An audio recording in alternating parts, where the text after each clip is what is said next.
Hey there, this is Carrie Clark with SpeechAndLanguageKids.com and the Speech Therapy Solution. Today I'm answering a question about how to teach sarcasm to children with social language disorders. So this would be kiddos who just don't get sarcasm, so they have a hard time interpreting whether somebody is being sarcastic or not. So I was looking on the internet to find some information, and I found this really good website that is basicsabatherapy.com.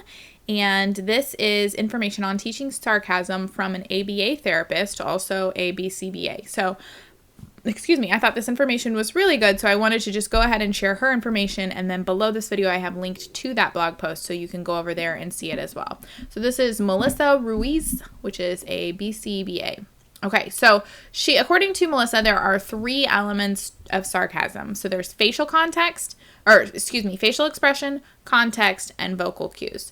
So for facial expression, you can teach students to look for disgust or irritation or apathy. So if they have that in their face while they're saying something, chances are they're using some sarcasm.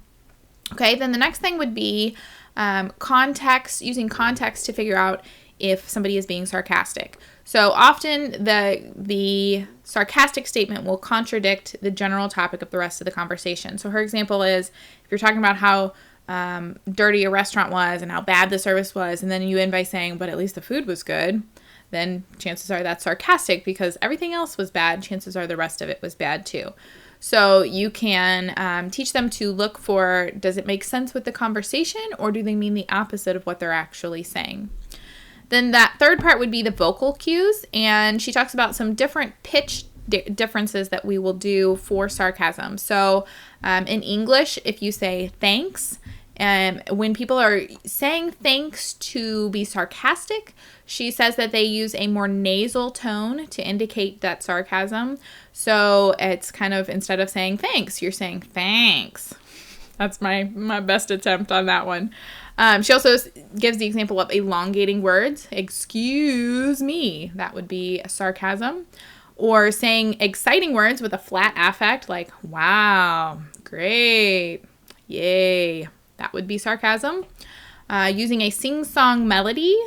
So her example is sorry, and I'm not really sure how to do that sing-songy. Sorry.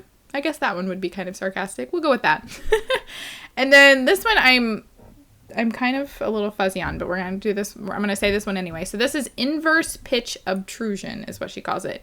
And she says that a speaker often pitches a stressed syllable lower than the other words in the sentence to indicate sarcasm. So if you were saying great weather today and you were being sincere, you would say great weather today. So great weather. So great is higher than the rest of the sentence. Now, if you're using sarcasm, according to her, you would say great weather, isn't it? So great weather, isn't it? I have a little hard time with that one, but I bet if you start listening to some actual sarcasm, you may actually hear that one. Okay, so those are the three elements to look for. You can, of course, teach those to a student explicitly, and then the best thing to do would be to give a lot of video examples and have them identify sincere versus sarcastic in video examples.